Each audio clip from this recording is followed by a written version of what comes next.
Assalamualaikum warahmatullahi wabarakatuh. Halo teman-teman semuanya. Bertemu lagi bersama saya, Lili Suryani. Di video kali ini saya akan mempresentasikan tentang metode kualitatif, kuantitatif, dan juga metode campuran. Nah, langsung saja kita simak video berikutnya. Materi yang akan saya bahas yang pertama itu ada hakikat penelitian kualitatif, kuantitatif, dan juga campuran. Yang kedua ada hakikat dan jenis variabel dalam penelitian. Yang ketiga populasi dan teknik pengambilan sampel dalam penelitian. Dan yang empat jenis instrumen dalam penelitian. Hakikat penelitian kuantitatif dalam pendidikan. Penelitian kuantitatif dalam pendidikan ini merupakan suatu pendekatan yang sistematis untuk menyelidiki fenomena pendidikan dengan menggunakan data numerik dan juga metode statistik. Nah, tujuannya itu untuk memahami, menjelaskan, dan memprediksi hubungan antara variabel-variabel dalam konteks pendidikan. Ciri-ciri utama penelitian kuantitatif. Yang pertama, objektif. Peneliti berusaha untuk tetap netral dalam pengumpulan dan analisis data. Yang kedua, data yang dikumpulkan harus dapat diukur dan dikuantifikasi secara numerik. Dan yang ketiga, analisis statistik. Data dianalisis menggunakan metode statistik untuk menemukan pola dan menarik kesimpulan. Dan yang terakhir, generalisasi. Generalisasi ini adalah hasil peneliti diharapkan dapat digeneralisasikan ke populasi yang lebih luas. Langkah-langkah dalam penelitian kuantitatif.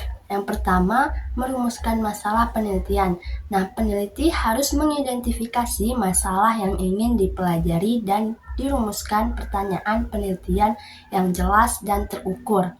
Yang kedua, melakukan tinjauan pustaka. Peneliti harus mempelajari literatur yang relevan dengan masalah penelitian untuk menentukan kerangka teoritis dan hipotesis penelitian.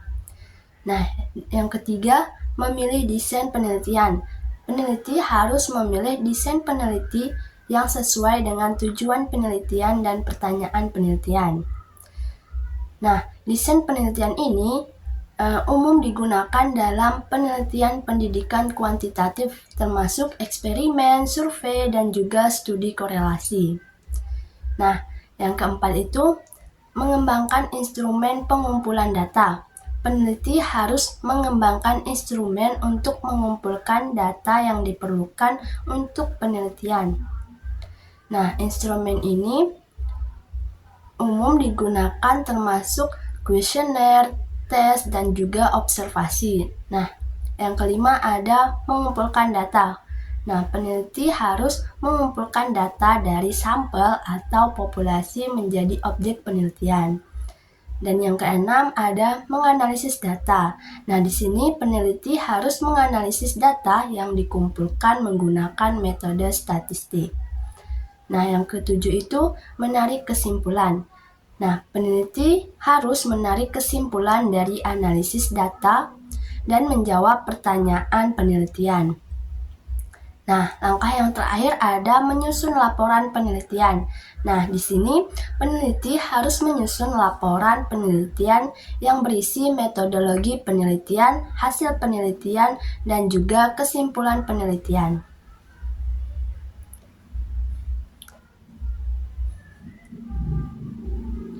Nah, penelitian kuantitatif merupakan alat yang berharga untuk meningkatkan pemahaman kita tentang pembelajaran bahasa Indonesia dan mengembangkan praktik pembelajaran yang lebih efektif lagi.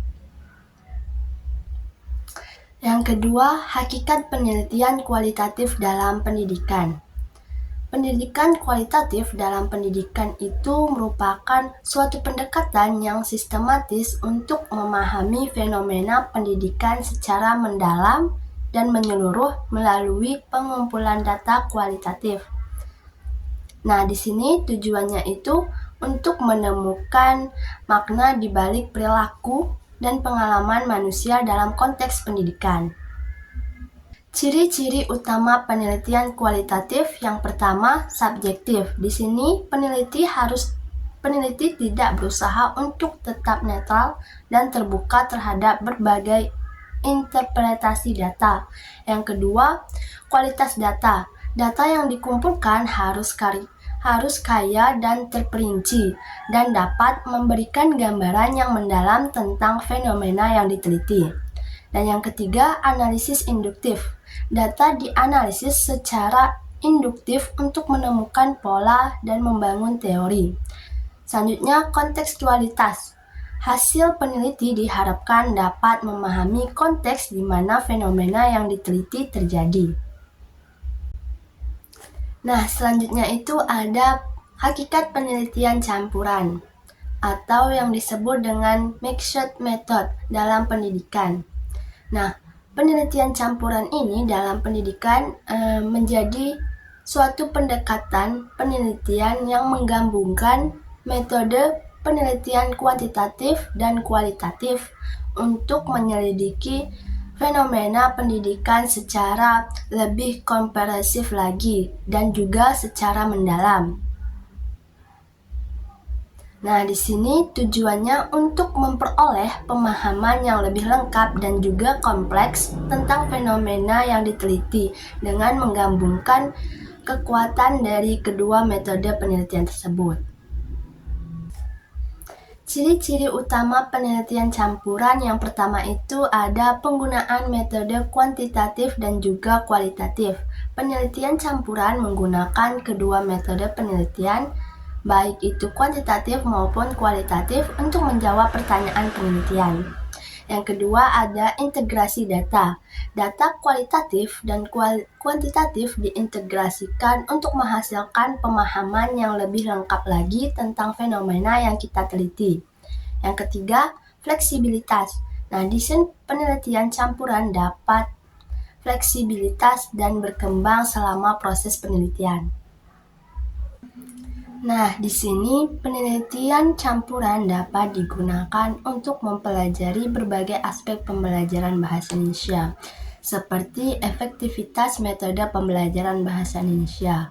Nah, di sini peneliti dapat membandingkan efektif antara dua metode pembelajaran yang berbeda dengan menggabungkan data kuantitatif dari tes prestasi belajar dan data kualitatif dari wawancara dengan siswa.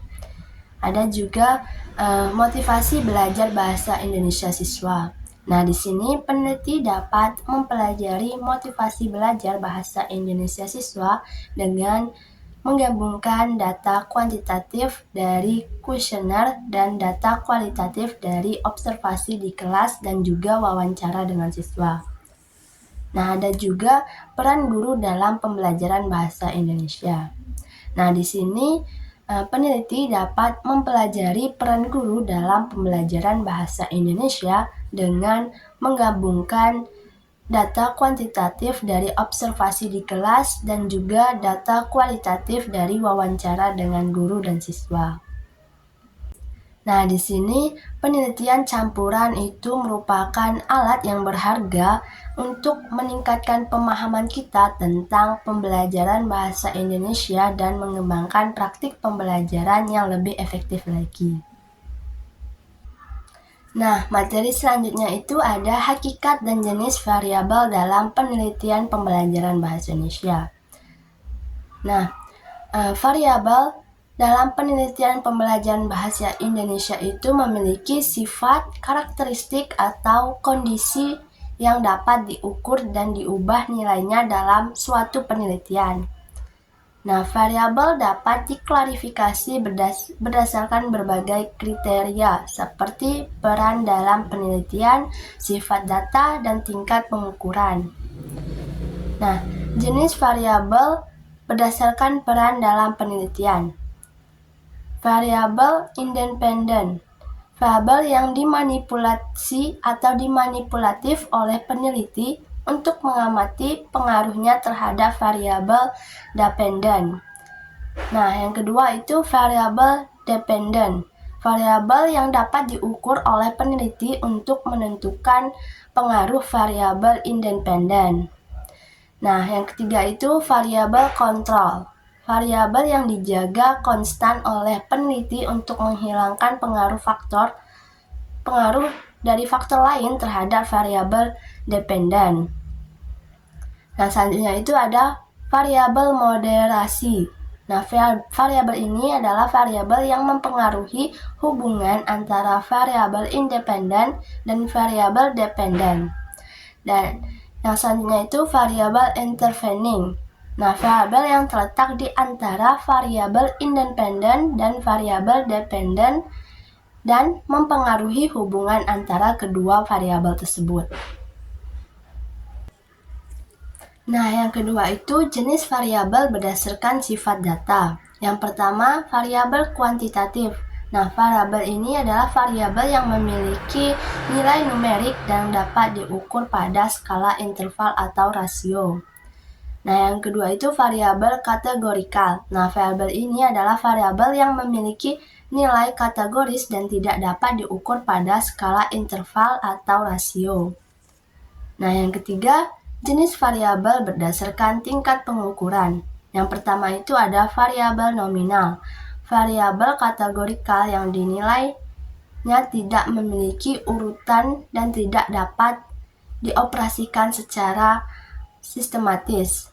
Nah, yang kedua variabel ordinal. Nah, variabel kategorikal yang nilai-nilainya memiliki urutan tetapi tidak dapat dioperasikan secara sistematis. Nah, yang selanjutnya ada variabel interval. Nah, variabel kuantitatif yang nilai-nilainya memiliki urutan dan dapat dioperasikan secara sistematis tetapi tidak memiliki titik nol atau absolut. Nah, yang ketiga, yang selanjutnya ada variabel rasio. Variabel kuantitatif yang nilai-nilainya memiliki urutan dan juga dapat dioperasikan secara sistematis dan memiliki titik nol absolut. Nah, untuk itu, memahami variabel dalam peneliti pembelajaran bahasa Indonesia sangatlah penting karena bisa membantu kita merumuskan masalah penelitian yang jelas dan terukur dan juga membantu memilih desain penelitian yang tepat dan juga dapat membantu mengembangkan instrumen penelitian yang valid dan reliabilitas dan juga dapat membantu kita untuk menganalisis data peneliti secara akurat dan objektif dan juga dapat membantu kita untuk menarik kesimpulan peneliti yang bermakna dan bermanfaat. Nah, jadi dapat kita simpulkan bahwa variabel merupakan komponen yang penting dalam penelitian pembelajaran bahasa Indonesia. Nah, untuk memahami hakikat dan jenis variabel dapat membantu peneliti atau kita dalam melaksanakan penelitian yang berkualitas dan juga menghasilkan temuan yang bermanfaat untuk meningkatkan pembelajaran bahasa Indonesia. Nah, materi yang selanjutnya itu ada populasi dan teknik pengambilan sampel dalam penelitian pembelajaran bahasa Indonesia. Nah, di sini populasi dalam penelitian pembelajaran bahasa Indonesia itu adalah keseluruhan kelompok yang ingin dipelajari oleh peneliti. Nah, populasi dapat berupa siswa, guru, sekolah, atau program pembelajaran bahasa lainnya. Nah, di sini peneliti harus menentukan populasi penelitian dengan jelas dan tepat sebelum memulai penelitian. Teknik pengambilan sampel dalam penelitian pembelajaran bahasa Indonesia adalah metode yang digunakan untuk memilih sebagian dari populasi untuk dijadikan sampel penelitian. Nah, sampel harus mewakili populasi dengan baik agar hasil penelitian dapat digeneralisasikan ke dalam populasi. Nah, jadi kesimpulannya, populasi dan teknik pengambilan sampel merupakan dua konsep penting dalam penelitian pembelajaran bahasa Indonesia. Nah, untuk memahami kedua konsep ini dapat membantu peneliti dalam melaksanakan penelitian yang berkualitas dan juga menghasilkan temuan yang bermanfaat untuk meningkatkan pembelajaran bahasa Indonesia. Nah, selanjutnya materi yang terakhir, jenis instrumen dalam penelitian pembelajaran bahasa Indonesia.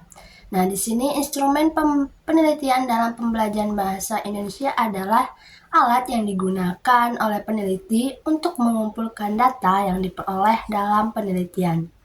Nah, instrumen yang akan digunakan harus valid dan juga reliabilitas agar data yang dihasilkan dapat dipercaya dan akurat. Nah, ada beberapa jenis-jenis instrumen penelitian dalam pembelajaran bahasa Indonesia. Yang pertama ada tes. Nah, di sini tes digunakan untuk mengukur kemampuan atau pengetahuan peserta didik dalam bidang bahasa Indonesia. Nah, tes dapat berupa tes tertulis, tes lisan, ataupun tes kinerja. Nah, ada juga tes tertulis. Nah, tes tertulis dapat berupa tes pilihan ganda, tes isian singkat, tes esai, atau tes objektif lainnya. Nah, selanjutnya itu tes lisan. Tes lisan dapat berupa tes percakapan, tes wawancara, atau tes dikte. Nah, selanjutnya itu ada tes kinerja. Nah, di sini tes kinerja dapat berupa tes membaca nyaring, tes menulis, atau tes berbicara. Nah, yang kedua itu ada kuesioner. Kuesioner digunakan untuk mengumpulkan data tentang pendapat, sikap, motivasi, atau pengalaman peserta didik terkait dengan pembelajaran bahasa Indonesia. Nah, kuesioner ini dapat berupa kuesioner tertutup atau pilihan ganda, atau kuesioner terbuka yaitu isian singkat. Nah, yang ketiga itu ada wawancara. Nah, wawancara ini digunakan untuk mengumpulkan data secara mendalam tentang pengalaman, pendapat, pandangan, atau perasaan peserta didik terkait dengan pembelajaran bahasa Indonesia. Nah, di sini wawancara dapat dilakukan secara langsung atau tidak langsung, atau melalui telepon atau internet. Nah, selanjutnya itu ada observasi. Nah, di sini observasi digunakan untuk mengumpulkan data tentang perilaku peserta didik dalam pembelajaran bahasa Indonesia. Nah, juga di sini observasi dapat dilakukan secara langsung atau tidak langsung melalui video rekaman. Nah, selanjutnya itu yang terakhir ada dokumentasi. Nah, di sini dokumentasi digunakan untuk mengumpulkan data dari berbagai sumber tertulis, seperti catatan guru, laporan siswa, buku teks, atau artikel ilmiah. Nah, di sini pemilihan instrumen penelitian harus dilakukan dengan cermat dan juga tepat berdasarkan tinjauan penelitian, pertanyaan penelitian, dan karakteristik peserta didik. Nah, kriteria atau ciri-ciri instrumen penelitian yang baik itu ada validitas. Nah, validitas ini adalah instrumen yang harus mampu mengukur apa yang ingin diukur. Nah, yang kedua itu ada reliabilitas. Nah, instrumen yang harus konsisten dalam menghasilkan hasil meskipun digunakan pada waktu yang berbeda atau orang yang berbeda. Nah, yang ketiga itu praktis. Nah, instrumen harus mudah digunakan dan tidak memakan waktu yang lama. Nah, selanjutnya itu ada objektif. Nah, di sini instrumen harus bebas dari bias dan tidak memihak dari orang lain atau siapapun. Nah, jadi di sini dapat kita simpulkan bahwa instrumen penelitian merupakan komponen yang penting dalam penelitian pembelajaran bahasa Indonesia. Dapat memahami jenis-jenis instrumen dan kriteria atau ciri-ciri instrumen yang baik dapat membantu kita memilih peneliti dalam memilih instrumen yang tepat dan menghasilkan data yang berkualitas untuk penelitiannya. Nah, sekian video presentasi saya tentang materi metode penelitian dalam pembelajaran bahasa Indonesia. Apabila ada kesalahan, saya mohon maaf. Saya akhiri. Wassalamualaikum warahmatullahi wabarakatuh.